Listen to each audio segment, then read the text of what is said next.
Salam alaikum, Azul, bonsoir. Une bien triste fête que celle-ci, malheureusement. Des centaines de nos compatriotes vont la passer en prison. Parmi eux, certains y croupissent depuis 3 décennies, oubliés de tous, passés en perte et profit d'une mémoire sélective.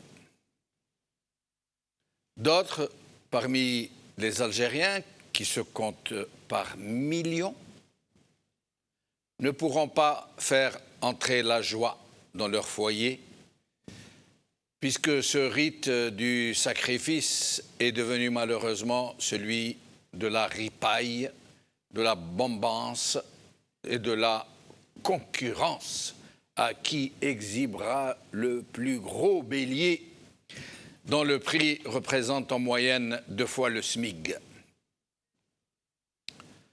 Pour ces millions d'Algériens, ce sera un Eid al-Adha sans Adha, puisque le mouton est au-dessus de leurs maigres moyens, puisqu'ils n'en peuvent plus de s'endetter, puisqu'ils ne parviennent même plus à faire face à des besoins autrement plus urgents. Et nombreux parmi eux ne pourront même pas offrir des habits de fête à leurs enfants, comme le veut la tradition. Et il faudra rajouter à cette ambiance oppressante la grande pénurie d'eau, qui touche presque toutes les agglomérations du pays, y compris la capitale. Et il faut imaginer la situation d'un abattage massif, plus de 2 millions de bêtes, sacrifiées dans la rue et à l'intérieur des domiciles, en pleine pénurie d'eau. En plus, pour tout arranger, de cette pandémie qui repart à la hausse, qui touche au moins plus de 1000 personnes par jour et qui fait d'innombrables victimes, souvent par manque de soins appropriés. C'est dire. Je suis désolé de jouer ainsi au rabat-joie, et comme nous aurions voulu, tous autant que nous sommes, tous et sans exception aucune, pouvoir fêter cette journée sacrée dans la joie et le partage, dans la fraternité et la piété, dans la quiétude des jours heureux, dans un pays où règne la justice, la paix, où cette journée sacrée n'est pas une journée d'amertume et de sanglots étouffés d'enfants dont les parents sont trop pauvres pour pouvoir leur permettre d'être comme leurs autres petits camarades. Mais ne perdons pas l'espoir, malgré tout. Continuons à croire en notre compatriote, en sa bonté, en son humanité. Cette fête va peut-être se révéler un heureux déclic pour d'heureuses retrouvailles entre Algériens de toutes conditions. Pourquoi ne pas y croire? Pourquoi s'interdire l'espoir d'un vent de fraternité et de solidarité entre tous nos compatriotes pour faire le bonheur de tous nos enfants, puisque c'est leur fête? Et si par bonheur, les Algériens se décidaient tous à partager entre eux tous, de ne laisser personne emmurer chez lui pour ne pas subir la joie égoïste des autres. Puissions-nous trouver la bonté et la sérénité des cœurs. Puissions-nous ne laisser personne de nos frères ni de nos enfants dans la tristesse et la détresse en cette journée bénie, en cette journée de partage et d'amour. استمعوا مليح حكم التاريخ نظامكم مات نظامكم مات نظامكم مات استمعوا مليح حكم التاريخ وردوا للشعب المفاتيح جزائر حرة ديمقراطية قلناها كاع قلناها كاع قلناها كاع جزائر حرة ديمقراطية نبلو بلادنا في الحرية.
Eid al-Adha, 12 amers pour les damnés de la terre. C'est le titre de notre émission d'aujourd'hui et j'ai le plaisir pour en parler d'avoir ici avec moi mon ami Anis El-Qama, psychologue, militant politique. Anis, merci d'être avec nous. Merci pour l'invitation et puis c'est toujours un plaisir d'être parmi vous. Merci beaucoup. Alors, nous allons avoir deux de nos compatriotes très lointains et nous avons réellement tenu en cette veille de l'Eid à les associer à cette rencontre, eux qui sont tous les deux au front du Hirak, à des milliers de kilomètres. Adel Jabbar, observateur politique, et Hassan Moussi, militant politique, tous les deux militants politiques d'ailleurs. Adel Jabbar, merci d'être avec nous. Ben, c'est moi qui ne cesserai jamais de te remercier. Il y a un souci dans le son. Il y a un souci. Et puis, je profite de cette émission-là pour transmettre est-ce que vous pouvez recommencer plus grand respect, mes meilleurs vœux de l'Aïd à Adel Jabbar, l'Algérie. Oui. Est-ce que vous pouvez recommencer? On n'a pas entendu ici sur le plateau. Est-ce que vous pouvez redire ce que vous avez dit, s'il vous plaît? Donc, je disais que c'est moi qui te remercie de ne pas cesser de m'inviter à tes émissions. Avec un qui grand sont très plaisir. écoutées en Algérie. Je profite de ce passage-là pour souhaiter un joyeux Aïd, même aigre-doux, comme vous le dites, à notre peuple en Algérie et à l'étranger, avec une pensée particulière à nos frères, sœurs et enfants qui sont injustement incarcérés dans les geôles de la junte militaire criminelle illégitime. Hassan Moussi, merci donc d'être avec nous. Hassan, alors, merci d'être avec nous et en cette veille de l'Aïd. Merci Jamal d'abord pour l'invitation. Je dis, vous m'entendez bien Jamal? Très bien Hassan, très bien. Je commence toujours par dire, est-ce que vous m'entendez bien? Je oui, ne peux pas oui, parler oui. comme lui. Alors, donc, merci pour l'invitation. Merci. Je dis bonjour à notre ami Anis qui est là avec vous. Et ça me fait plaisir de rencontrer mon ami Adel Jabbar, qui est mon voisin ici au Canada, dans ce grand Canada, deuxième superficie du monde. Et puis, je ne sais pas si on aura la parole par la suite pour donner quelque chose à nos parents qui sont là-bas. Je dirais tout simplement, Sahal Aïd, les musulmans du monde. Sahal Eid, les Algériens, là où ils sont dans le monde, à commencer par l'Algérie. Sahal Eid, les détenus, bien qu'ils soient en prison. Sahal Eid, les familles Tahom, on ne les oublie jamais, ces détenus-là. Sahal Eid à ma famille, notamment à ma mère, qui a 90 ans aujourd'hui, que je n'avais pas vu, ça fait 2 ans et demi. Et Sahal Eid à tout le personnel d'El Magharibi à Jamal. Merci Hassan. Donc nous allons commencer. Mais je tiens à mon tour, avant de commencer cette émission, à souhaiter Eid Mabrouk malgré tout à tous ceux qui ont été frappés par le sort, par la maladie, par la mort, par la souffrance, par la pauvreté, par l'éloignement, par l'exil. Une pensée spéciale pour tous les détenus de l'injustice. Et je dis bien tous les détenus. Ceux du Hirak comme ceux qui sont en prison depuis 3 décennies presque, 30 سنة وما بالحبس منسيين, parce que malheureusement nous avons une compassion réglable et j'allais dire sélective, malheureusement. J'aimerais aussi présenter tous mes voeux aux familles des disparus, que nous n'oublions jamais et qui ne veulent pas lâcher et qui sont toujours debout et vent debout pour revendiquer la vérité sur ce qui est arrivé à leurs enfants qui ont été arrachés de leurs bras, de leurs mains. Et je veux aussi dire Eid Mabrouk, الكل خاوتنا اللي في الحاجة يعني مخصوصين الاحتياج, ils sont dans le besoin. Et pour eux, l'Eid est une occasion amère parce qu'ils ne peuvent pas regarder leurs enfants dans les yeux qui attendent d'eux, qui leur ramènent Kebch el-Eid, qui leur ramènent Qash Jdid. Malheureusement, pour eux, c'est une occasion très amère, d'où le titre de cette émission, doux amer, doux pour les uns et amer pour les autres, malheureusement. Et c'est pour ça que nous souhaitons tous que peut-être تكون الرحمة في القلوب ونتقاسموا الشيء اللي عندنا, نتلموا كل ونقسموا كل مع بعضنا البعض, ne serait-ce que pour cette seule journée. Alors, d'abord, je l'ai laissé en dernier, comme hier, Nordin Aoussat, écrivain et conférencier, mais aussi imam, et c'est pour ça que nous l'avons ramené aujourd'hui, que nous lui avons demandé de revenir aujourd'hui, alors qu'il était venu hier. C'est un peu pour nous parler de l'Aïd, tout particulièrement lui, Nordin Aoussat, connu pour sa mansuétude, pour son ouverture d'esprit, pour sa spiritualité. Nordin Aoussat, merci d'être parmi nous. Merci pour l'invitation, si Jamaldine. Ghadwa l'Aïd, c'est Nordin. Alors, qu'est-ce que vous pourriez nous dire en cette occasion? Il y a plein de choses à dire, bien entendu, l'Aïd pour l'Aïd. Je commencerai d'abord par souhaiter l'Aïd Mabrouk pour tout le peuple algérien et pour tous les musulmans et les musulmanes, où qu'ils soient. Et je commencerai particulièrement par nos frères et sœurs ouïghours qui souffrent le martyre dans les camps de concentration chinois. Et je souhaite aussi Sahaïd, toi, cher frère et ami Jamaldine, au frère Adel Jabbar, Hassan Moussi du Canada, à Annie qui est à côté de toi, et à tous nos frères et sœurs d'El Magharibi. Nordin Aoussat, je me permets de vous interrompre parce que le son n'est pas très bon. Nous allons vous rappeler, je vous laisse entre les mains de la régie pour essayer de régler ce problème. Alors, Anis, Ghadwa l'Aïd, demain c'est l'Aïd, mais c'est des circonstances un peu difficiles. C'est un Aïd qui n'est pas comme les autres. C'est un Aïd effectivement aigre-doux, un peu triste. Je tiens à bien sûr souhaiter la fête de l'Aïd à tous ceux qui sont concernés par cette fête, à tout le peuple algérien. Une pensée particulière aux personnes qui sont encore dans les prisons. Rappelons qu'il n'y a que 101 personnes qui sont sorties sur 300 et quelques. Ce n'est pas suffisant. On se félicite bien sûr du fait qu'il y ait autant de gens qui vont rejoindre leur famille, qui vont passer l'Aïd avec leur famille, qui vont se ressourcer un peu. Mais il y a quand même 200 personnes encore. Il ne faut pas lâcher. Il faut que toutes les pressions exercées, et la diaspora a fait un énorme travail, et je suis fier d'appartenir à cette diaspora qui est allée à Genève, qui est allée au siège des Nations Unies, qui continue de réclamer. Il ne faut pas croire que c'est en vain. Réellement, ça met de la pression sur ce régime, et il faut que nos efforts ne soient pas relâchés. Je tiens également à souhaiter mes condoléances à la famille Bouaïch, qui a perdu un de ses enfants. Shafa Bouaïch. Qui est décédé, donc qui est cadre du FFS, qui est décédé du Covid. Il y a un autre militant aussi à Constantine, Miliani, qui est décédé aussi du Covid.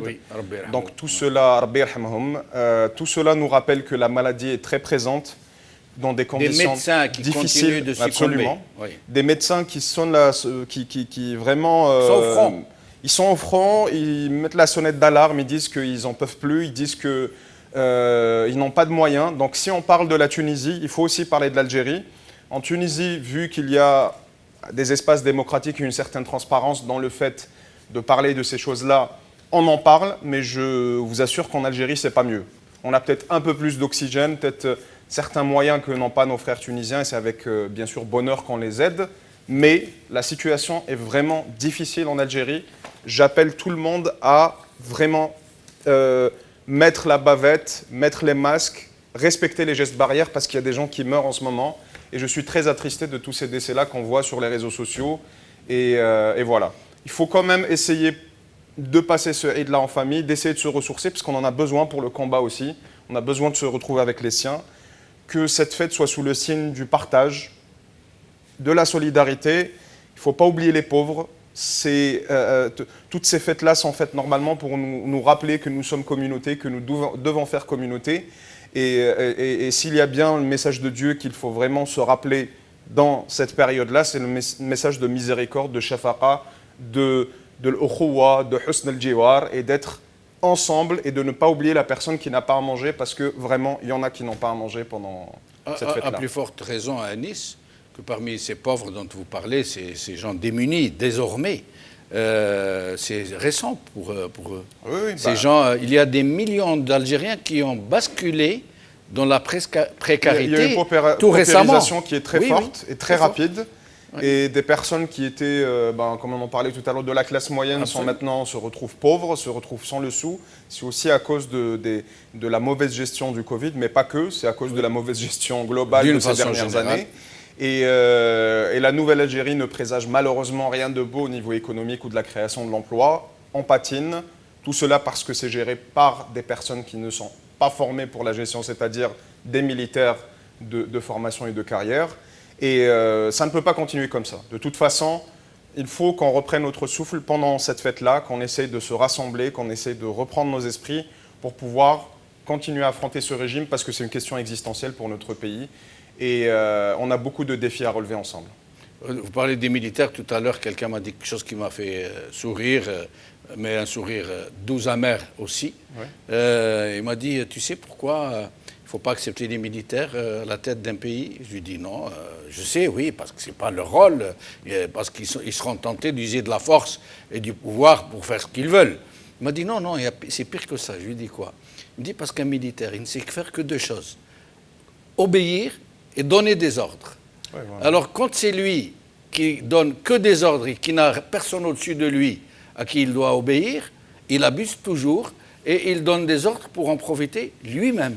Mais on voit très bien que la gestion sécuritaire du coronavirus et de toutes les crises, mais aussi de la révolution, qui est une crise pour eux, mais une salvation pour nous, elle est gérée de manière sécuritaire. Il n'y a pas de négociation, il n'y a pas de discussion, c'est soit on met en prison, soit on laisse libre. C'est-à-dire que c'est une pensée binaire. Et en ce moment, j'ai l'impression qu'ils essaient de nous créer aussi une guerre avec le Maroc, avec des attaques belliqueuses, d'ailleurs de part et d'autre. Il y a aussi des dépassements de la part du fameux ambassadeur marocain, peut-être qu'on pourra en parler. Mais je dirais que si le régime marocain n'existait pas, le régime algérien l'aurait inventé. Voilà, parce que l'un justifie l'autre. Est-ce que Nordin Aoussat est avec nous dans de meilleures conditions? Nordin Aoussat? Oui, je t'écoute. Là, on entend bien, c'est clair. Tfadal, c'est Nordin. Oui, je disais que tu l'as bien dit. Donc, c'est vrai que c'est un Eid amer à plusieurs titres et sous plusieurs aspects.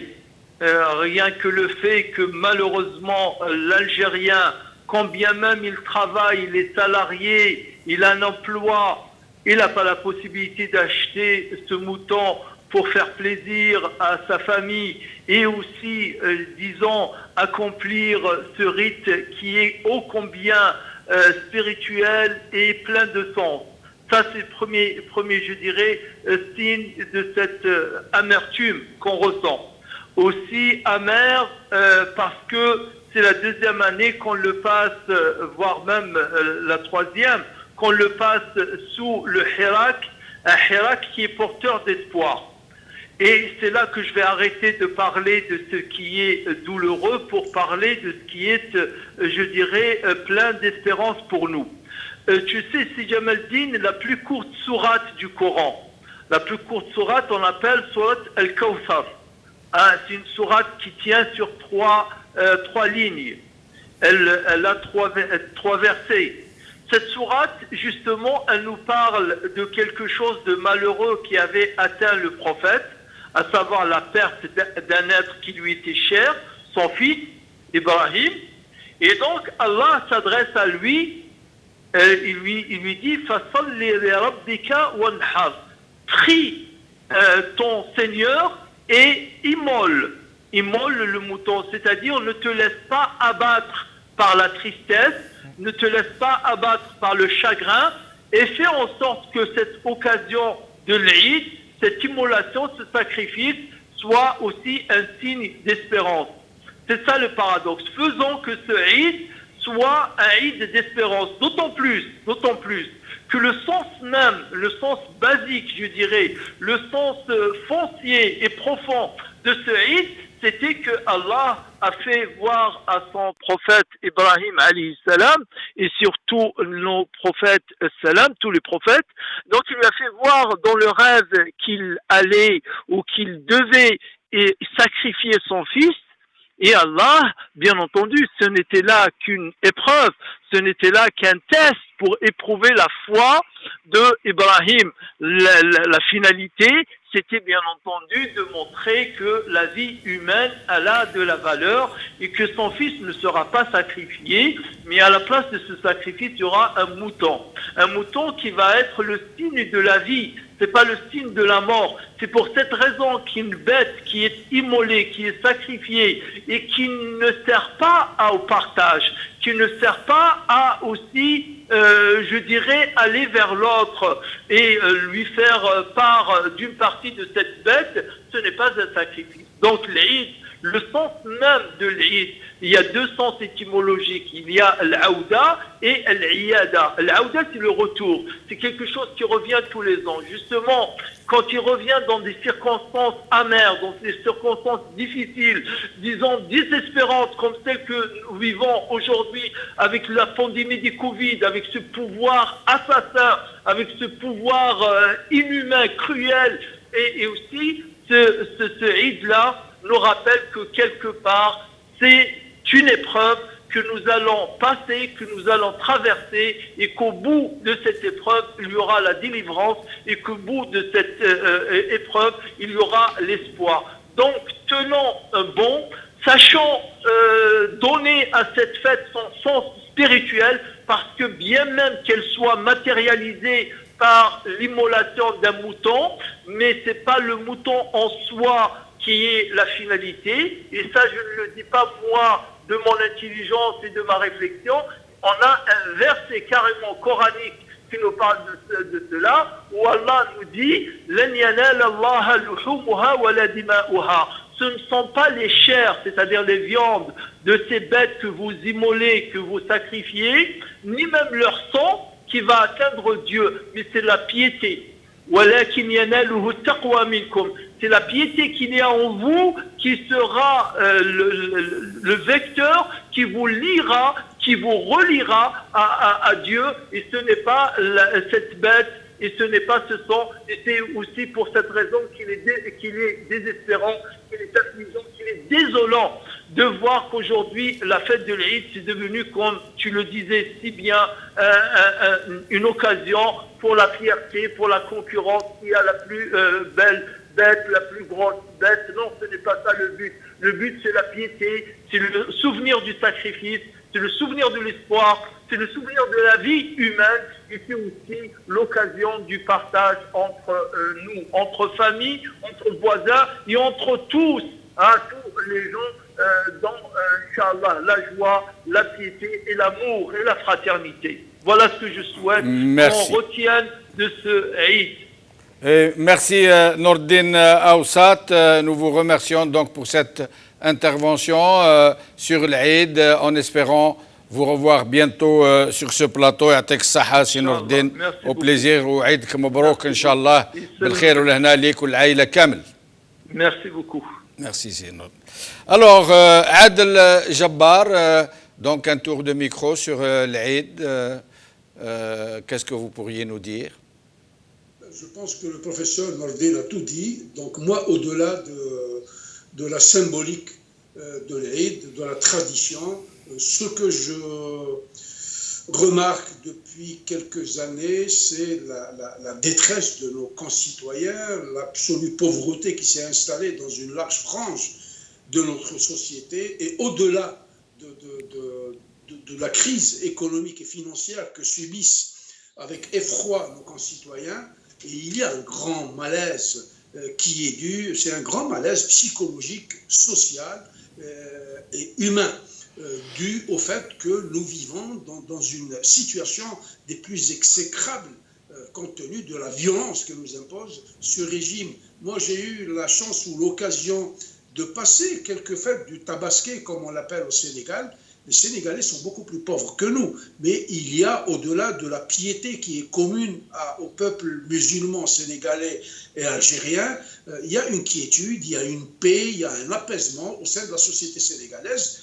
Et en fait, l'Eid al-Kbir ou la fête du Tabaski, dans des conditions tout à fait normales. Eux-mêmes sont comme nous, ils ont ce sens du partage. La solidarité a toujours existé. Moi, je me souviens du temps où j'étais en Algérie, quand on égorgeait, on envoyait toujours le tiers de ce qu'on égorgeait.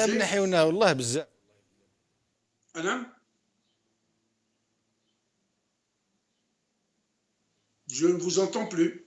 Adel Jabbar.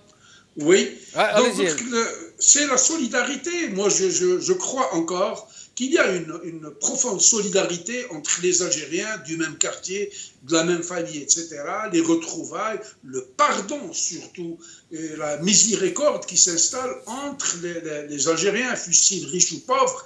Quand ils sortaient des mosquées, ils s'embrassaient tous et toutes pour se pardonner les écarts de comportement qu'ils ont eus auparavant. Puisse Dieu nous alléger de nos souffrances pour que notre peuple puisse enfin espérer vivre tranquillement dans ce pays continent-là qui a eu la malchance d'être dirigé par des vauriens. Je rajouterai une chose, c'est que le régime Nidam al-Ma'fn il est contre tout ce qu'il y a de beau. L'Algérie est un paradis. C'est le 10e plus grand pays au monde, avec 4 saisons, avec des régions aussi diverses que diversifiées. Il est d'une beauté extraordinaire. Ils l'ont brisé, ils l'ont ruiné, ils l'ont clochardisé.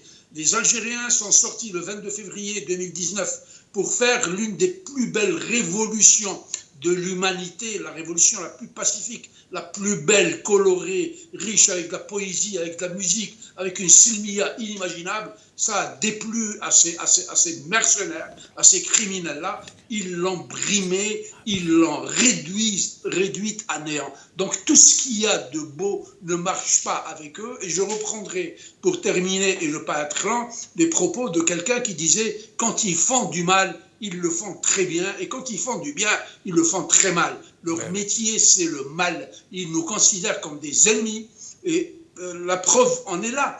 Donc c'est l'usage de la mitraillette, du blindé et de la force, encore une fois, pour pouvoir régler le compte du peuple algérien qui n'a jamais cessé de souffrir depuis 1962 à date.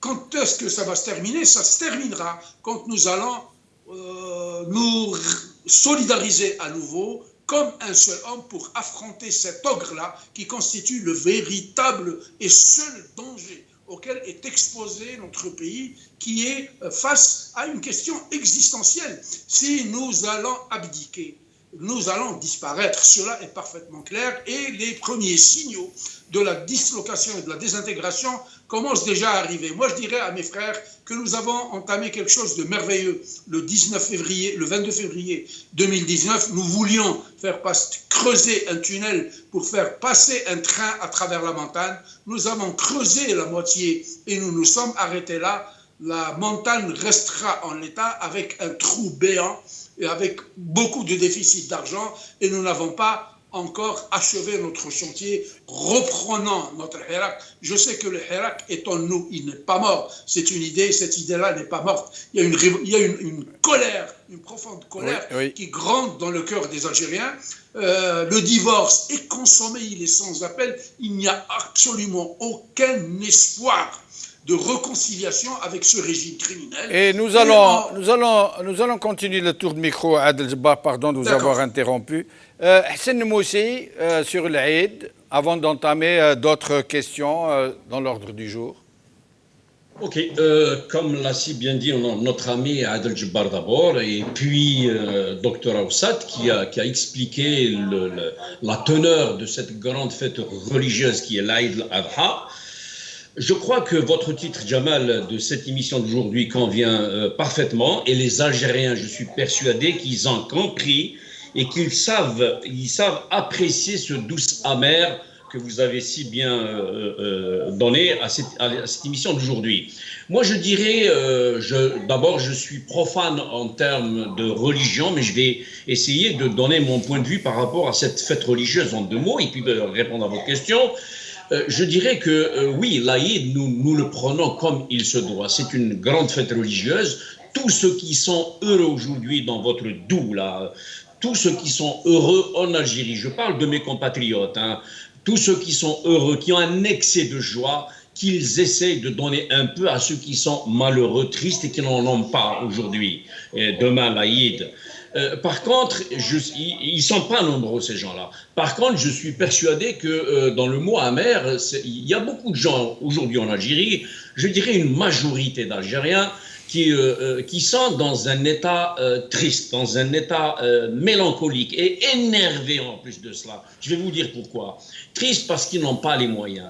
C'est vrai, on ne peut pas avancer avec un salaire de 2 à 3 millions de centimes en Algérie. C'est faux. 3 millions, c'est juste 4 sorties vers le marché pour quelqu'un qui sert les vannes, sans la viande, sans le poulet. Donc je dirais à ces gens-là qui sont tristes demain, aujourd'hui, nous sommes de tout cœur avec vous, nous partageons votre douleur. Malheureusement, il faut rendre à César ce qui revient à César. La faute incombe encore une fois à ce pouvoir mafieux, à cette dictateur, à cette koumchette de généraux auxquels sont complices peut-être 10, 15, 20, 30, 100 civils politiques haut placés qui sont en train de se partager le magot. Autrement dit, le peuple algérien me comprend aujourd'hui. Je m'adresse à mon peuple, ce peuple-là pour lequel mon cœur bat tout le temps, à cette grande Algérie-là pour lequel mon cœur bat. Je leur dirais, ils ont compris, ils savent mieux que moi la situation. On avait des potentialités. On aurait pu, comme l'a si bien dit notre ami Adel Jabbar, à un moment, on aurait pu être classé parmi les 5, 6, 7, 8, 10 meilleurs pays européens si on avait à la tête des gens honnêtes, des gens qu'on avait nous-mêmes élus, si on avait une constitution respectable et qu'on avait laissé les Algériens se chamailler positivement, proprement, amicalement, programme politique économique et laisser les élections se faire comme il se devait, comme il se faisait partout ailleurs et ici au Canada aussi. Malheureusement, je termine à Jamal pour rendre le micro, malheureusement, il y a 7 ans, on avait des caisses pleines, on avait nos caisses pleines en devises et en dinars. Nous avons un grand pays super riche à Jamal. Qu'est-ce qu'ils ont fait, cette comchette de généraux, cette centaine d'hommes politiques civils qui font la façade démocratique aux yeux de ces généraux et aux yeux du monde? On nous a laissé aujourd'hui avec un tout petit 30 milliards de dollars de réserve de change, un tout petit 22 milliards de dollars qui rentraient du pétrole et du gaz, dont 7 milliards en gaz. On a à peine 174 tonnes d'or. Dieu merci, j'espère qu'elles n'ont pas bougé. On a un déficit, regardez où ce qui nous a mené, je termine. On nous a amené vers un déficit de 4 000, tenez-vous bien, un déficit du trésor de 4 000 milliards de dinars aujourd'hui. Et nos usines ne produisent absolument rien. Quelque peu. La confiance, comme l'ont si bien dit mes amis qui m'ont précédé, est complètement brisée entre les gouvernants et les gouvernés. Et qu'est-ce qu'ils font aujourd'hui, nos dirigeants, Fulmouradia, Ftagara et tout ça? Ils passent 65% de leur temps à regarder les comptes de la France, l'Angleterre, le Canada, et 25% de leur temps à discuter avec leurs familles, leurs amis, téléphone. Ils faisaient des calculs politiques, comment faire pour demeurer au pouvoir. Jamal Khouya, expliquez-moi, donnez-moi la solution. Ramenez n'importe quel homme qui n'a absolument rien dans la tête, mais qui veut faire quelque chose pour ce pays-là, de 6500 km de frontières, de 2,4 millions de kilomètres carrés de superficie, un pays continent, de 1200 kilomètres de côte, hein, et qui explose de richesse. Pour mes amis algériens, je termine à Jamal, ce que je venais de donner comme statistique par rapport aux chiffres, je vais vous donner une caricature pour le comprendre, mes chers amis en Algérie. C'est tout simplement comme ce grand pêcheur dans un grand bateau qui jette un grand filet pour pêcher du poisson. 24 heures après, il tire ce très très grand filet, il ne trouve à l'intérieur qu'une petite sardine. Et je termine avec ça, Jamal. Et restez avec nous, Hassan Moussi. Oui, bien sûr. Selon l'Office national des statistiques algériennes, il faut 80 000 dinars pour une famille pour vivre décemment. Alors donc, que le SMIC est de 30 000 dinars. Voilà. Ça, c'est une information officielle publiée par l'ONS. Voilà, c'est clair. Et c'est juste pour rebondir par rapport à ce qu'il disait au début que 10 000 dinars ou 20 000 dinars ne suffisent pas. C'est même plus que ça. Oui. Avec l'inflation, avec les problèmes économiques, il faut 80 000 dinars pour une famille. Et je rappelle que la plupart des... Famille de 4 personnes. De 4 personnes. Et je rappelle que la plupart des retraités, des pensionnés, qui ont travaillé toute leur vie, et à un moment où les gens travaillaient vraiment, d'abord touchent une maigre pension, c'est une misère qui ne leur permet pas de vivre s'ils ne se font pas aider par leurs enfants, par leur famille. Et ils ne peuvent même pas aller retirer normalement leur argent, puisque la crise des liquidités est revenue. Ils sont encore en train aujourd'hui, jusqu'à aujourd'hui, d'attendre leur paye du mois passé. Ouais. Alors, j'aimerais maintenant que nous fassions des tours de micro un peu plus dynamiques. Un premier tour, j'ai laissé un peu tout le monde parler à son aise. Là, il faudra aller un peu vite pour pouvoir traiter de plusieurs sujets. Qui dit l'Aïd, pour tous ceux qui connaissent l'Aïd, dit beaucoup d'eau. Il faut beaucoup d'eau. Parce que pour ceux d'entre nos téléspectateurs qui ne connaissent pas un peu comment ça se passe chez nous, les gens égorgent la bête chez eux, ou dans la rue. Et après, il faut nettoyer. Il faut nettoyer tout ça, et tout ce que cela entraîne, la peau, les viscères, les tripes, tout le... alors là, en ce moment, il y a une très grosse pénurie d'eau. Les gens n'ont même pas d'eau pour se laver, parfois même pour boire. Alors comment ils vont faire, les gens, sans eau? C'est clair que ça pose une question au niveau pratique, mais ça pose une question aussi au niveau sanitaire. Ouais. Parce que... déjà, avec de l'eau et en prenant toutes les précautions, il se peut que des personnes puissent polluer certains endroits ou salir certains endroits si ce n'est pas bien nettoyé. Alors, on ne s'imagine même pas comment ça serait sans eau. Donc, c'est l'une des problématiques qui se posent actuellement. J'espère qu'elle fera encore plus prendre conscience aux personnes qui ne voyaient pas ça de manière claire de la situation dans laquelle on est. Faut-il rappeler aussi que certains quartiers bien lotis à Alger n'ont pas de coupure d'eau, oui, et que c'est souvent le lot des personnes qui ne sont pas au pouvoir ou qui n'ont pas les bons postes dans les bons endroits et les bonnes villas dans les bons endroits. Donc les gens qui ont des villas, ils ont des citernes, ils ont des systèmes, même s'il n'y a pas d'eau, ils ont ce qu'il faut. Moi, je trouve ça réellement scandaleux dans un pays, on le rappelle encore une fois, qui a la plus grande nappe phréatique au monde, souterraine, qui est la nappe de l'Albien. C'est pas phréatique, bien sûr. C'est l'Albien. Nabdelal bien, pardon. En dessous du désert, voilà, c'est ça, exactement. La plus grande réserve d'eau douce au monde. J'avais déjà parlé du fameux projet de Kadhafi qui a pu faire en sorte que tout le nord de la Libye puisse avoir ça. On se pose la question de quand est-ce qu'ils pourront penser à ce genre de solution, ne serait-ce que pour certaines régions des hauts plateaux ou du désert. Ils auraient pu en profiter lors des 1000 milliards. Ils auraient pu. Oui, voilà. Là, c'est trop tard, investir ils n'ont sur plus un les projet, moyens. investir sur un projet pérenne au lieu de tenter de manière maladroite d'acheter la paix sociale avec des programmes mal faits, avec une autoroute est-ouest gouffre de corruption et avec tous les projets de... Il avait dit que les étrangers la construction, donc voilà. Pour ceux qui ne comprennent pas, l'argent qui a été volé il l'a dit exprès par rapport à Tebboune, qui était ministre de la construction, de l'habitat. Donc tout ce gouffre-là de corruption, tout cet argent-là volé aurait pu servir à nous éviter les problèmes actuels. Et à nous éviter les problèmes actuels.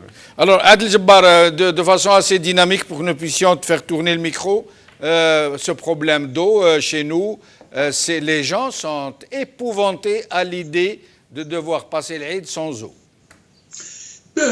C'est à l'image de tout le reste. Il ne faut plus s'indigner ou s'étonner de constater un déficit chronique, structurellement chronique dans un secteur donné.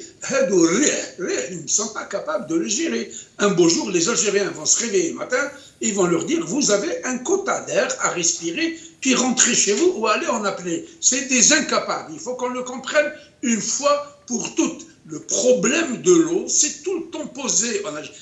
L'Algérie est un pays avec une sécheresse cyclique qui vient tous les 5 ans. C'est un pays semi-aride. Mais il y a des réserves. J'ai vu avec plaisir un documentaire sur l'eau en Algérie. C'est 18 milliards de mètres cubes d'eau qui tombent. Mais sur les 18 milliards, il y a à peu près 4 milliards qui sont retenus. Sur les 4 milliards, les barrages qui sont envasés à 40, 50 et 60% ne reçoivent que ce qui reste.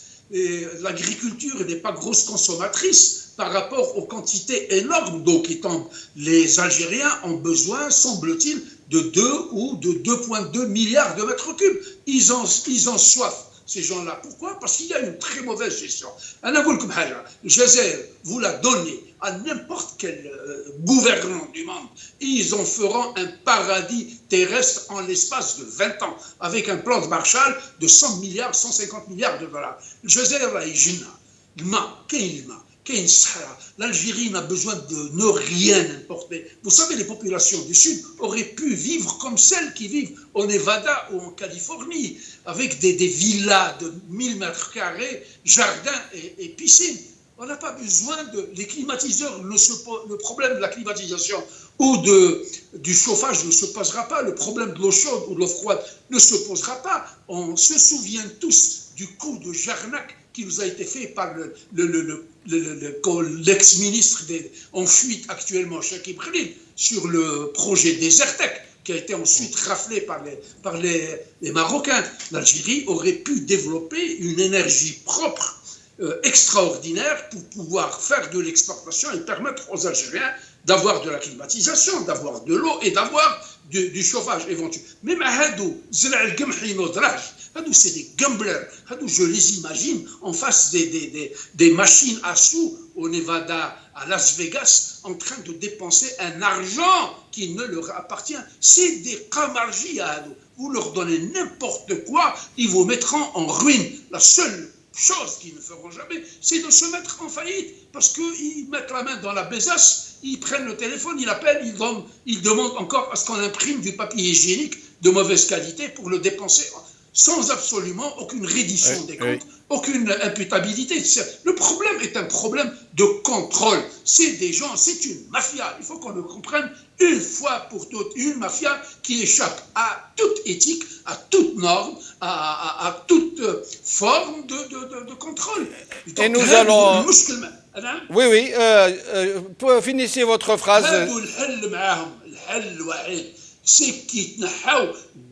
Il faudrait que ce régime mafieux, sclérosé, gangréné, cancéreux, parce que c'est une métastase qu'il est en train de produire. Oui. Il faut qu'il parte. Il n'y a pas d'autre solution. On ne peut Il pas n'y a faire pas du neuf d'autre. avec du vieux. C'est impossible. C'est quelque chose de contre nature. Alors, nous allons demander à Hassan Moussi. Hassan Moussi, est-ce que vous savez quel est le véritable problème d'eau en Algérie? Est-ce que vous connaissez la véritable cause de ces pénuries d'eau? Oui, monsieur. Alors, oui. là, je vais d'abord vous donner, la réponse qu'on m'a moi-même fournie. La plus grosse question qui se pose en termes de pénurie d'eau vient des déperditions. Ça veut dire quand il pleut, supposons 100 litres, quand il pleut 100 litres, comme le disait Adel Djebari à un moment, quand il pleut 100 litres, il y a un peu qui revient à la mer, c'est très peu parce que nos oued, généralement, ils s'arrêtent en cours de route. Mais le plus gros, c'est entre la retenue, le barrage ou la citerne ou l'usine de traitement des eaux et le robinet.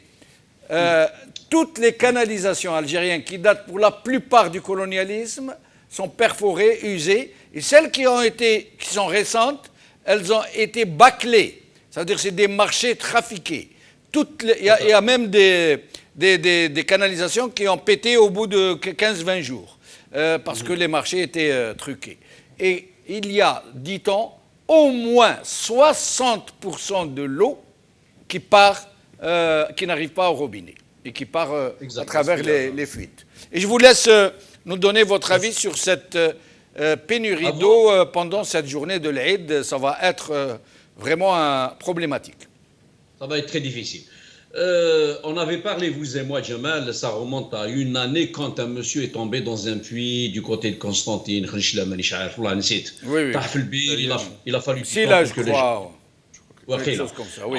Je vous avais raconté une histoire d'un entrepreneur en Algérie, du côté de Del Ibrahim, qui disait à ses 4-5 ouvriers, essayez de ne pas faire les canalisations d'eau comme il se doit, dans 6 mois, 7 mois, ils font exprès, beaucoup font exprès pour qu'il y ait des fuites d'eau. Mais ce que vous venez de soulever comme raison principale, c'est cela que vous... Maintenant, ce que je voulais dire, moi, tout simplement, c'est que j'avais lu quelque part, moi j'ai écouté votre émission d'hier ou d'avant-hier où Anis a expliqué un petit peu cette stratégie d'eau, que l'Algérie, d'où vient l'eau, les nappes phréatiques, et on a compris on a vu que l'Algérie, je dirais moi, est assise sur 2 grands puits. Elle est assise sur 2 grands puits, et Dieu le sait. Il y a un puits de pétrole, alors que le peuple n'en profite pas de ces richesses, de cet argent, de cette manne pétrolière. Elle a assise aussi l'Algérie sur un puits d'eau. Et le monde a soif, le peuple algérien a soif. Ici au Canada, tout est régi par des lois, comme vous en France. Vous brûlez un feu rouge, vous payez. Vous brûlez un stop, vous payez. Vous ne respectez pas la loi, vous payez. Mais si vous me laissez moi, Hassan Moussi, au Canada, vous ne me faites pas payer, je vais faire des conneries, je vais abuser. C'est la nature humaine. Là où il y a l'homme, il y a l'hommerie, Khouya Jamal. On n'a pas atteint ce stade-là. C'est pour ça que je vous disais tout à l'heure, vous m'avez dit quelle est la raison principale. Je vous avais dit, bon, l'État ne joue aucun rôle. Elle est absente sur tous les flancs, tous les plans. Le pouvoir, il est absent. On n'a pas d'État, on n'a pas de gouvernant, on n'a pas de gestionnaire. J'ai lu que 65% d'eau en Algérie, au profit des ménages, il venait des barrages. 20% venaient des dessaleurs au niveau des côtes, etc. Et seulement 15% venaient des nappes phréatiques. C'est malheureux qu'on nous annonce des chiffres qui m'aident, alors que c'est l'inverse que l'on devrait lire. Les nappes phréatiques devraient fournir jusqu'à plus de 60% d'eau aux ménages algériens. Ceci dit, Jamal, moi j'ai appelé avant-hier un parent à Alger, pour répondre à votre question. قال لي والله غير خفنا مع لاريفي هذه تاع العيد comment on va faire pour nos moutons et tout cela.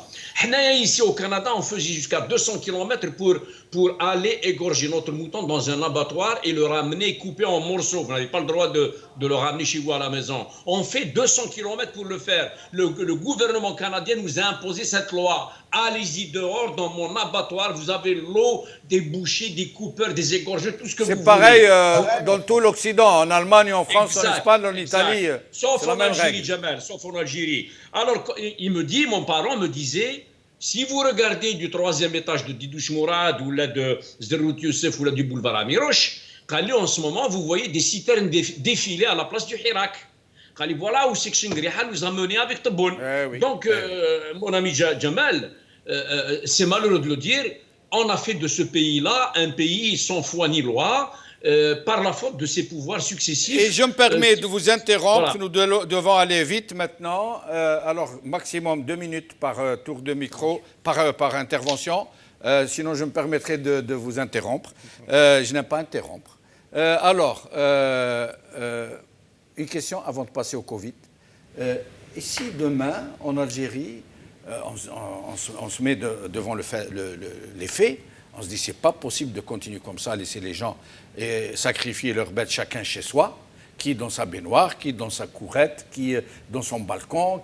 Il faut maintenant réglementer, inciter les gens à aller sacrifier dans des abattoirs, dans des structures où les bêtes sont contrôlées sanitairement, où tout se fait proprement. Est-ce que c'est possible d'évaluer? Est-ce que les mentalités, nos mentalités peuvent s'adapter à une telle mesure si demain elle est décidée? Oui, bien sûr. Il y a déjà eu une polémique, si vous vous souvenez, il y a 2-3 ans. C'était peut-être un peu avant le Hirak d'ailleurs, où on demandait aux gens de jeter certaines parties du Mouton pour que ça bloque pas ça a bloqué certains endroits des canalisations à Alger, je crois. Et il y avait le fameux écrivain Amin Zawi qui avait critiqué la coutume barbare de l'Aïd. Bon, c'est totalement délirant, c'est pas une coutume barbare, c'est une coutume musulmane et qui est nôtre. Mais l'encadrer, c'est autre chose. Et je pense que les mentalités évoluent avec le cadre juridique. Je rejoins avec les nécessités aussi. Voilà, mais avec les nécessités. Mais par exemple, lorsqu'il y a, à plus forte raison, lorsqu'il y a des crises d'eau, il vaut mieux rationaliser cette eau-là dans des abattoirs et pouvoir offrir l'opportunité aux gens de laver dans des conditions sanitaires bonnes et de le faire au lieu de le faire dehors. Parce mais ils peuvent demain vous dire, ah non, nous maintenant la tradition c'est que les gosses doivent s'amuser avec le mouton. Non, mais après... les enfants doivent assister à son égorgement. Oui, les traditions évoluent. Hein. Moi, je pense que ce n'est pas tellement une nécessité de laisser jouer les enfants avec le mouton ou de voir... Pour le manger après. Voilà, c'est ça. C'est même un peu, niveau psychologique, c'est un peu limite. Moi, je conseille d'ailleurs de ne pas laisser les enfants voir ces sacrifices-là. Bon, vous me direz que nous, on a grandi dans les années 80-90 où... parfois, c'était des gens sacrifiés qu'on voyait réellement à la télé et dehors. Donc, on a vécu d'autres traumatismes. Mais si on peut épargner cette nouvelle génération par rapport à ça, de voir ce genre de choses, ils auront le temps plus tard d'encaisser des choses et de s'endurcir, mais pas de cette manière-là, j'espère. Adel Jabbar, sur cette question, si demain, la société sommet de s'organiser pour pouvoir sacrifier dans des conditions sanitaires un peu plus acceptable. Sommé par qui? Par un pouvoir illégitime? Non. Sommé demain par une république démocratique, par les vrais représentants du peuple. Aucun problème, ça c'est le béaba de la vie et de la quotidienneté de chaque jour. Il faut, dans une république réellement démocratique, avec un pouvoir légitime, des moyens, des infrastructures légales, propres, qui répondent aux normes d'hygiène et de sécurité, et les Algériens se dirigeront de facto vers ces infrastructures pour égorger, immoler leurs moutons. Ça se passe actuellement en Arabie Saoudite, on égorge, me semble-t-il, jusqu'à 5 millions de moutons. Et le problème ne se pose pas. Les rues de je ne sais pas quel truc, les gens vont immoler leurs moutons. Il y a des sacrificateurs spéciaux, professionnels, comme disait mon ami Hassan, au Canada, ici, parce que c'est un pays où règne la loi, pas le fauda. Maintenant, les enfants qui jouent avec le mouton, on peut prendre ces enfants-là pour nous faire accompagner à l'abattoir. Ils vont jouer avec la bête 1 ou 2 heures ou 3 heures. Et puis, c'est l'Aïd. Et le mouton, n'est pas là pour amuser les enfants. Pour moi, c'est un véritable sacrilège à la religion et au message coranique et au message divin. L'Eid, c'est quelque chose de sacré pour nous. Cette offrande-là est contenue dans un ordre divin à son prophète pour lui dire on n'est pas là pour ramener des moutons. Il y a des petits chiens, il y a des chats, il y a des animaux domestiques si on veut discipliner, si on veut élever des enfants dans l'amour des animaux. C'est pas une fois l'année. Quand on aime un animal, il est avec nous toute l'année. Et donc, dès lors qu'il y a une loi et de l'ordre dans un pays, il n'y a absolument plus aucun empêchement. 90 millions de kilomètres carrés, 90 millions de kilomètres sur la planète Mars, et on voit des images chaque jour. Et je me permets de vous interrompre. Alors, Hassan Moussi, si demain la société algérienne doit s'organiser pour pouvoir sacrifier dans des conditions un peu plus acceptables?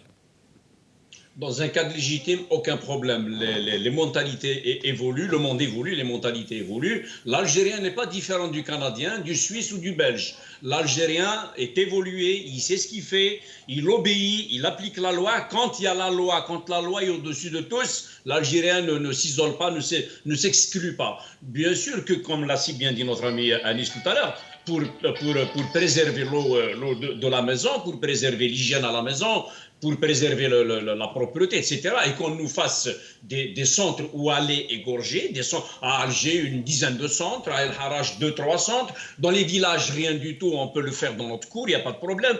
Et ça se discute dans un milieu de gens intelligents. L'Algérien s'adapte.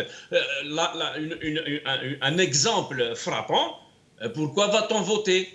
On va bien dans des mairies voter. Pourquoi on ne vote pas chez nous alors? On est capable de suivre. On suit quand tout le monde y va. Quand la loi est au-dessus de tous. Mais aujourd'hui, comme l'a si bien dit Adel Jabbar, aujourd'hui c'est la mafia, c'est du tag à la montagne. C'est pour cela que chacun fait ce qu'il veut. Il jette le kebda fil qa'a, il jette le hédor avec sur le trottoir.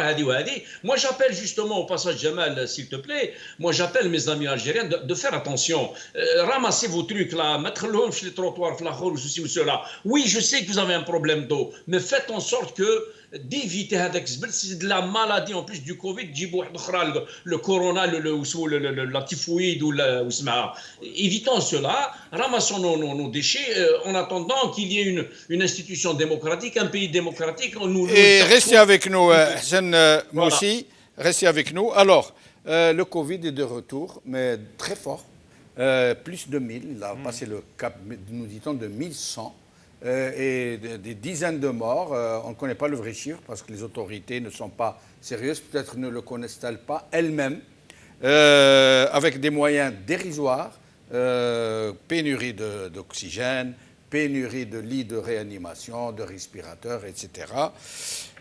Mais pourtant, malgré ça, les gens semblent ne pas encore avoir compris qu'il faut quand même se protéger. Vous allez voir un petit exemple à travers ces marchés à bestiaux à la veille de l'Eid, hier et aujourd'hui. Regardez ces images. Voilà, c'est un marché à bestiaux, je ne sais pas lequel. Peut-être Tijilabine, non, je ne sais pas.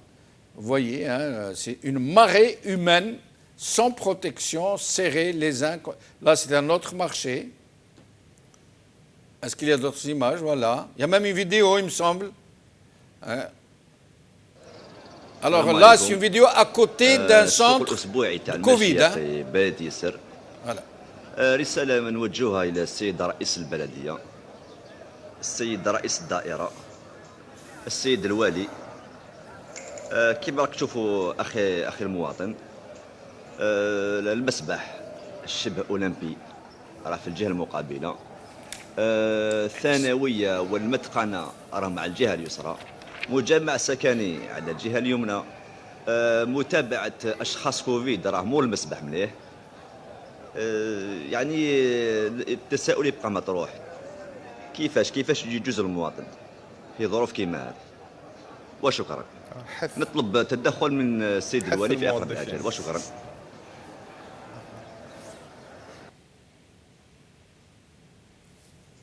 Voilà, une autre. Regardez, hein, c'est partout dans le pays des marchés à bestiaux hyper fréquentés, normalement, le plus normalement du monde, comme s'il n'y avait pas de pandémie. Et alors, Anis El-Khama. C'est des images terribles. Je pense que la situation, elle est aussi catastrophique en Tunisie. La Tunisie ne cesse de lancer des signaux d'alarme pour dire qu'ils n'ont plus de moyens, qu'ils ne peuvent plus gérer cette pandémie. Chez nous, ça doit être exactement pareil, mais c'est juste que le régime... donnent de vrais chiffres. Voilà, c'est juste que le régime ne donne pas le vrai chiffre. Moi, je ne crois pas une seule seconde aux chiffres donnés par le régime algérien. Sur les réseaux sociaux, on voit plein de publications qui parlent de personnes qui sont décédées du coronavirus. On sent ces dernières semaines qu'il y a une accélération, qu'il y a une aggravation de la situation. Encore une fois, on l'avait dit ici sur ce plateau, ce régime-là politique n'est pas apte à gérer cette situation. Il faut que les personnes elles-mêmes prennent leurs responsabilités, respectent les gestes barrières, et puis si elles peuvent, aillent se vacciner, ou du moins, c'est mon avis sur la question. Voilà. Très bien. Alors, Adel Jabbar Hassan Moussi, s'il vous plaît, en très peu de mots pour m'éviter de vous interrompre, sur le retour du Covid et pour dire les choses comme elles doivent s'appeler, cet incivisme absolument effarant de la société algérienne qui semble se comporter comme s'il n'y avait pas de pandémie. Adel Jabbar. Je n'ai pas retourné parce qu'il n'est jamais parti. Nous sommes en train d'assister à une autre variante, semble-t-il, de ce virus-là. Ce virus-là n'est pas le propre de l'Algérie. Et il touche toute la planète. C'est une pandémie. Si vous voyez les plages... Oui, mais toute la planète, Adel Jabbar, se protège. Les sociétés se protègent. D'accord, parce qu'elles se protègent, parce qu'il y a un État. Quand je prends aux États-Unis, où il y a eu un carnage la première année, aujourd'hui, les Américains sont à plus de 100 millions vaccinés.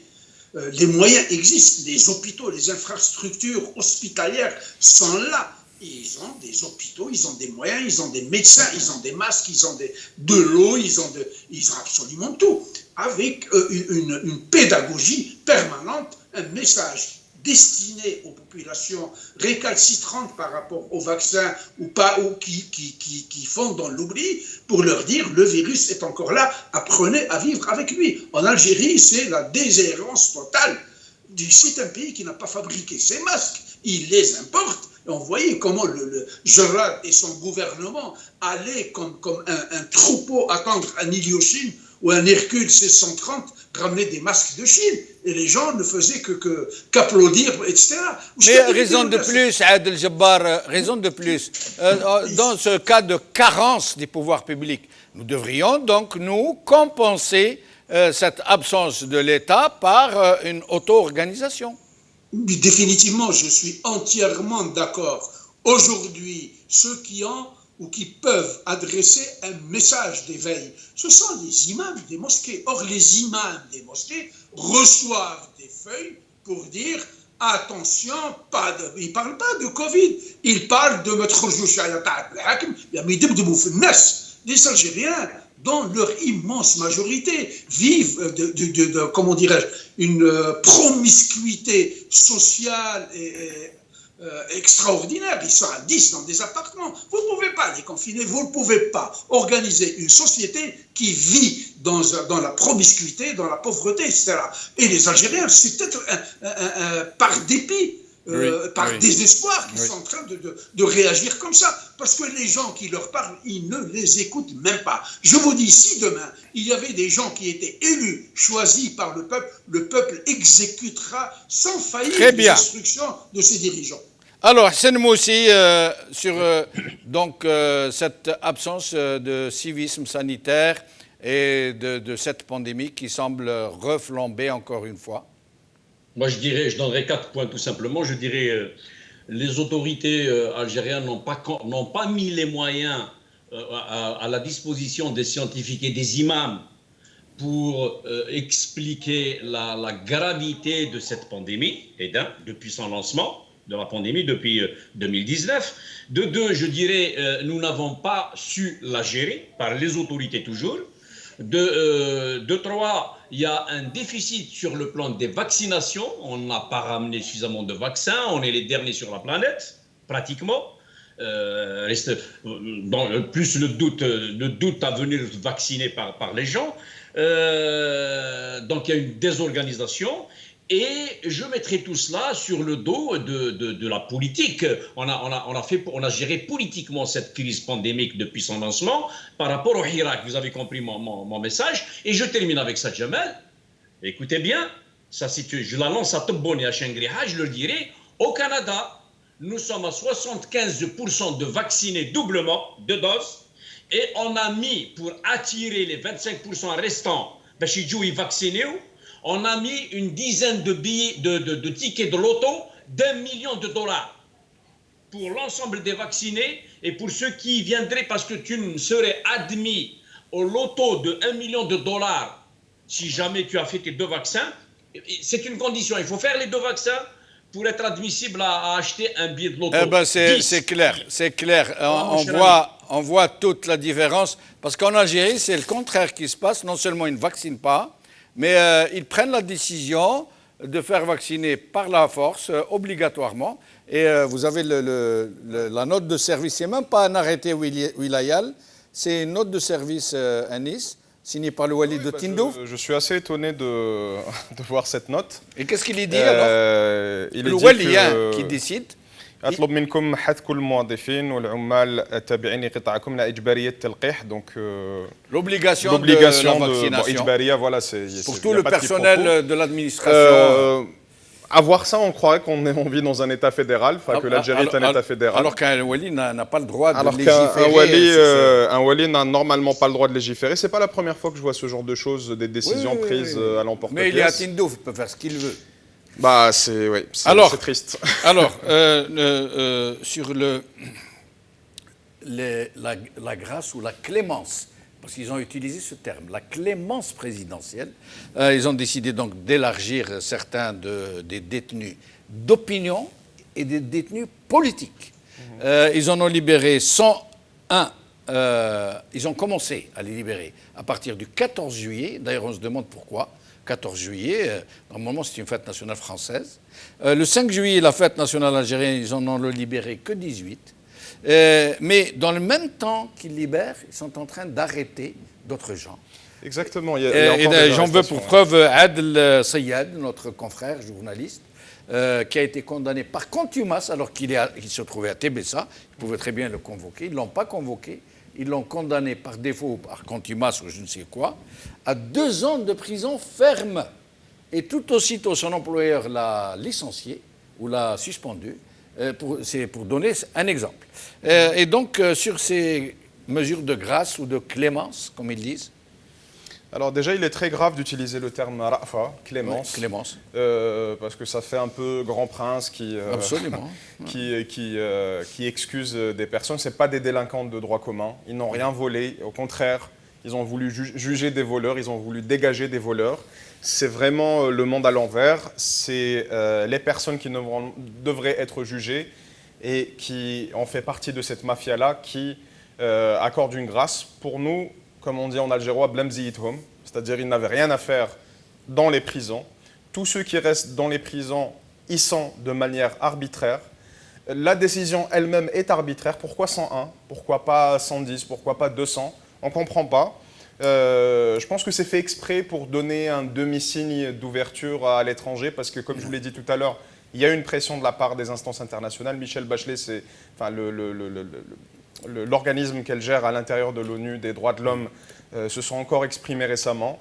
Donc ils veulent donner une image de comme quoi il y a une ouverture, mais elle n'est pas suffisante pour moi. Et on continuera à faire pression pour pouvoir libérer les autres. Très bien. Alors, Adel Jabbar, en 2 minutes, sur ce sujet de libération, de clémence, de grâce, de clémence présidentielle. C'est incroyable. C'est ça, mais il est en train de se mettre dans la peau de Dieu. On dirait que son pouvoir est de droit divin. La clémence appartient à Allah. Elle n'appartient pas à un bipède comme lui qui est illégitime. Ces gens, qu'ont commis ces gens-là, ils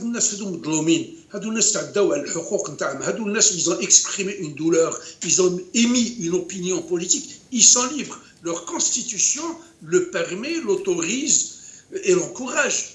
qu'a fait Brahim Al-Alami ou la Mohamed Tajadid ou n'importe lequel de nos frères et sœurs et nos enfants qui sont incarcérés injustement par ces bandits. Qui es-tu? Tu es un illégitime. Alors ce que j'ai dit à Tebboune sur un autre chapitre, c'est la première fois que les Marocains leur rentrent dedans par juste un ambassadeur. Pendant 45-46 ans, ils n'ont jamais cessé d'emmerder le Maroc. Ou le Maroc me disait, il a suffi que l'ambassadeur du Maroc à l'ONU ouvre sa gueule pour qu'il y ait un branle-bas de combat, un séisme au sein de la structure de cette junte militaire. Pour leur répondre, Tebboune devra enfiler son costume de président et aller se promener dans les rues de Tizi Ouzou pour leur dire ce sera la meilleure réponse à donner au Maroc.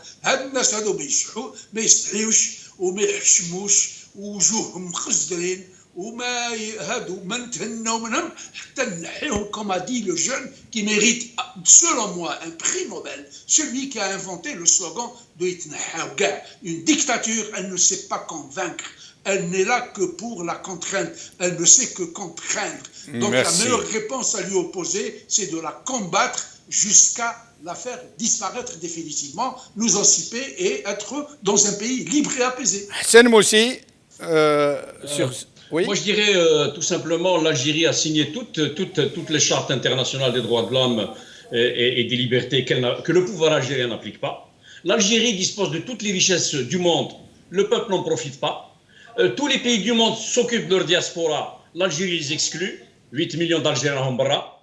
14 juillet, c'est une erreur monumentale quand ça vient du pouvoir politique algérien qui décide de libérer les prisonniers un 14 juillet. C'est gravissime comme décision politique. C'est des innocents, pourquoi parler de grâce? Il faut les dédommager. C'est nécessaire, c'est plus que nécessaire. Sinon, nous, une fois le bled natouli fid inchallah, on va les dédommager, ces prisonniers-là. On va les dédommager. Et il faut qu'ils retirent absolument le casier judiciaire, la mention de casier judiciaire sur les papiers de ces gens-là, parce qu'il faut qu'ils aillent travailler. Monsieur, vous avez été en prison, ceci, cela. Donc voilà ce que je dirais par rapport à cette histoire. Merci Hassan Moussi. Restez avec nous jusqu'à la fin de l'émission. Le mot de la fin. Le mot de la fin, encore une fois, Saha Aïdkoum et Aïdou Mleh, passez une bonne fête avec vos proches. On en aura besoin de toute cette énergie positive pour pouvoir reprendre et continuer notre combat. Ou voilà, rester quand même positif, même si c'est difficile. Merci. Adel Jabbar, le mot de la fin. Le mot de la fin, je dis à notre peuple de ne pas désespérer, de rester soudé, de rester solidaire et d'intellectualiser cette situation-là. Il faudrait faire, comme avait dit Mao, de défaite en défaite jusqu'à la victoire. Nous ne céderons jamais. Ce pays appartient aux Algériens, pas à une oligarchie militaire illégitime de vieux briscards. C'est tout ce que j'ai à dire. J'ai un mot d'espoir pour notre peuple. Nous triompherons, Inch'Allah. Hassan Moussi, le mot de la fin. Moi, donc, en direction, encore une fois, de mes compatriotes en Algérie, là où ils sont aussi dans le monde, je dirais tout simplement, Saha Aïdkoum, restez unis. Je le dis 3 fois, restez unis, restez unis, restez unis. L'Algérie est riche, le Hirak est la solution. Trouvez seulement une manière de trouver la bonne prise, la bonne stratégie pour que l'on puisse rapidement sortir le pouvoir mafieux. Merci. Merci à vous 3. Alors, mes chers amis, d'habitude, certaines personnes, et c'est leur droit, nous reprochent d'être trop négatifs, de ne montrer que le côté sombre de ce qui arrive en Algérie, parce que, en fait, et tout simplement, c'est parce que ce régime, qui est une vraie médiocratie doublée d'une mafiocratie, n'est pas capable de générer du positif, du bien, du bienveillant, de l'indulgent, du positif. Mais donc, c'est pour ça que... Et nous allons continuer à montrer ce régime toujours dans cet art, dans ses turpitudes, dans tout ce qu'il commet contre le peuple algérien. Mais à partir d'aujourd'hui, dans cette émission, à la fin de chaque émission, nous allons montrer quelque chose de bien, mais qui vienne du peuple algérien à partir d'aujourd'hui. Merci à mes invités. Je vous souhaite à vous trois عيدكم مبروك لكم انتم كامل خاوتنا اللي تشوفونا وتسمعونا. عيدكم مبروك، ربي يعطيكم الخير والهنا ان شاء الله، ونكونوا متحدين مع بعضنا البعض ونحبوا بعضنا البعض ونمدوا اليد المساعده لجميع من نقدروا نعاونوه، بالاخص اللي قريب لنا سواء بالدم ولا بالجوار ولا l'essentiel, celui qui est le plus proche de vous et dont vous connaissez la situation. Si vous pouvez l'aider, aidez-le. Il n'y a pas plus gratifiant dans la vie que d'aider son prochain. À la khair.